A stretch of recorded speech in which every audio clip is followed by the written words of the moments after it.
And ever wondered what truly happens behind the scenes when a beloved character departs a long-running show? Be sure to subscribe to the channel and hit the like button if you enjoy exploring these tales. Today, we unravel a story from the vast Stargate universe. A clandestine Air Force unit deep within a secret military project journeyed through the cosmos. Their mission to counter the galaxy-dominating Goa'uld.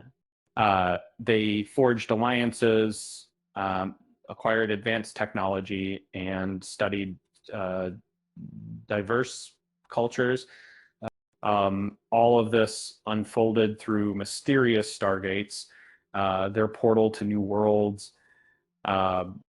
Richard Dean Anderson as Jack O'Neill anchored Stargate SG-1, which began in 1994. This popular sci-fi series ran for an impressive 10 seasons. After 8 successful seasons, Anderson made a pivotal decision. He chose to leave the show to dedicate more time to his family. This decision profoundly altered the series' trajectory. Jack O'Neill's character was central to the series. The show largely revolved around him as the astute military team leader. His relationships, especially with Dr. Daniel Jackson, formed the show's emotional core. Their clashing personalities surprisingly created a vital balance. There was also an undeniable yet unspoken romantic tension with Captain Carter. Their professional dynamic meant any relationship was strictly against regulations. Anderson infused O'Neill with his unique brand of humor. This lightened the character given his generally somber and tragic past. In season 6, Anderson began reducing his on-screen presence. This shift was largely due to the birth of his daughter. Episodes like Night Walkers saw O'Neill entirely absent. He later left with the Tok'ra for treatment after contracting an ancient virus. Brad Wright, the show's co-creator, worked hard to keep Anderson involved. He promised to tailor episode counts to Anderson's availability. This flexible arrangement allowed Anderson to stay with the show. He made occasional appearances fitting into his new family life. The production team adjusted schedules to accommodate him. Anderson worked just 3.5 days a week. He also had 1 week off every 4 weeks. They filmed his scenes together, maximizing his family time. Anderson's desire to prioritize his daughter led to his reduced role. This shift, however, allowed other characters to grow. Michael Shanks, for instance, chose to return to the show. He had previously felt underutilized in season 5. Season 8 saw SG-1 become more of an ensemble. This allowed deeper exploration of other team members, sort of sees similar teams.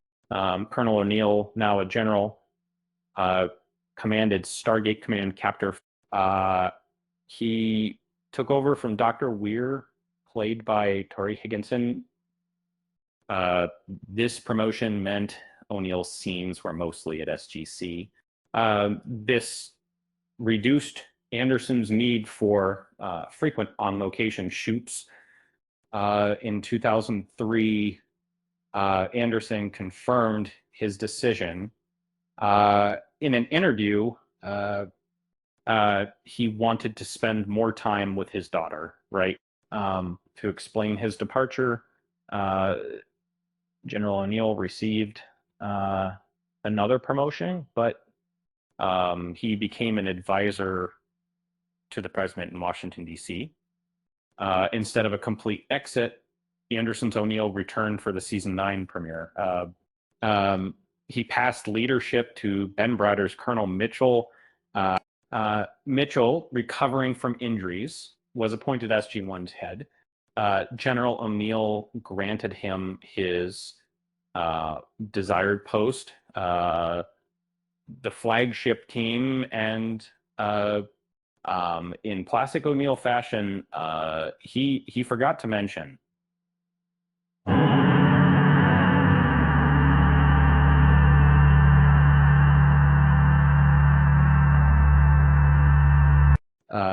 the other SG-1 members had already moved on. O'Neill even made a brief return in the 3rd episode. He offered Daniel a motivational talk. In season 10, Anderson decided to return to acting. His daughter Wiley gave him her blessing. She reassured him that she would be fine. This sweet moment allowed him to consider resuming work. Anderson shared this in a TV Zone interview. He questioned if he'd miss her, but Wiley showed maturity. She assured him he would be okay. A wise and sensitive 7-year-old, indeed. Anderson's return marked the 200th episode, titled 200. He called it an outrageous adventure. Any oddities or peculiarities were fair game. He used farm to say Dodds alone. No one was safe. We all took our hits. It would be 200 playfully poked fun at various aspects. It even referenced Michael Shank's earlier absence, that O'Neill appeared in another season 3 episode of Stargate, Atlantis. This 2-part episode was titled The Return. Ancient factions requested the Atlantis team vacate the city. O'Neill and Robert Picardo's Woolsey oversaw the evacuation. During filming, Anderson praised the process. He enjoyed collaborating with director Brad Turner and Robert Picardo. Picardo was one of my favorite actors. Anderson said working with him was a long-held dream. O'Neill also interrogated Daniel in The Shroud. Daniel had become a prior strategy against the Ori. Finally, Anderson reprised O'Neill for Stargate Continuum. Ball manipulated time, threatening the Stargate program's existence.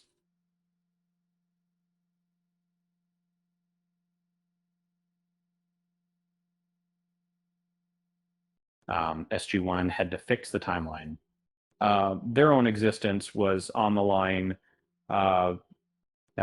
when Anderson departed, and Browder stepped in as Colonel Cameron Mitchell. Mitchell was a skilled F-302 pilot. He was injured during the Lost City battle.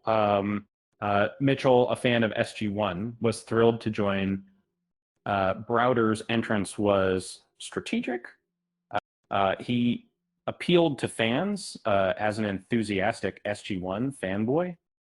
Mitchell injected much-needed wit into the show.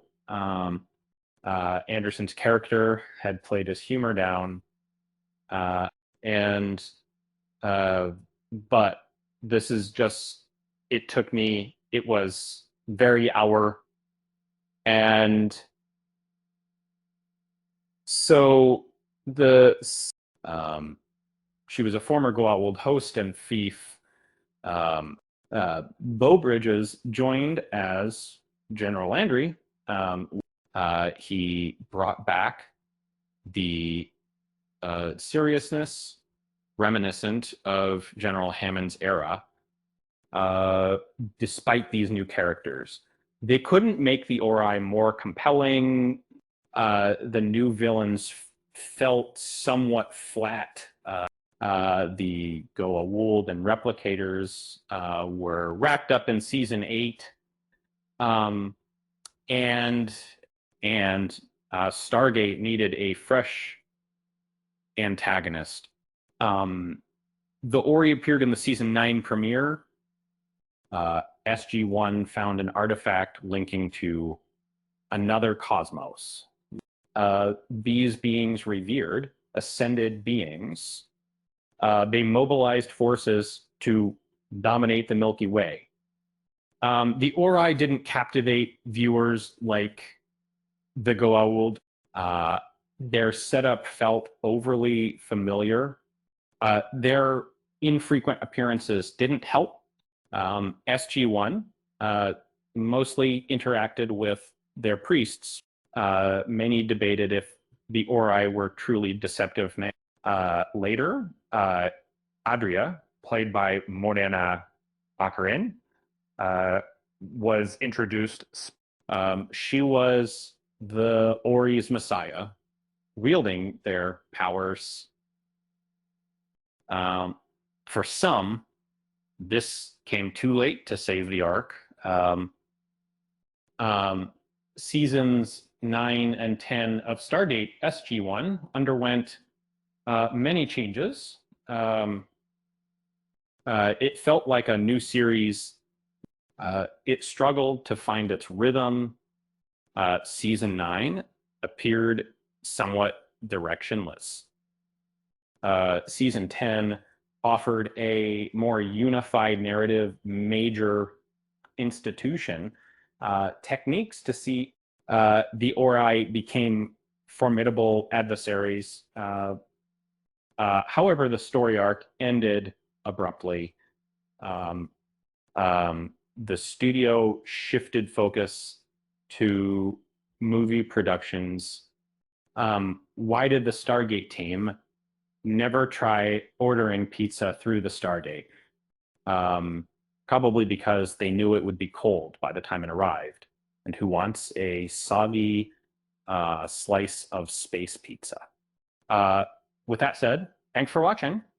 And until next time.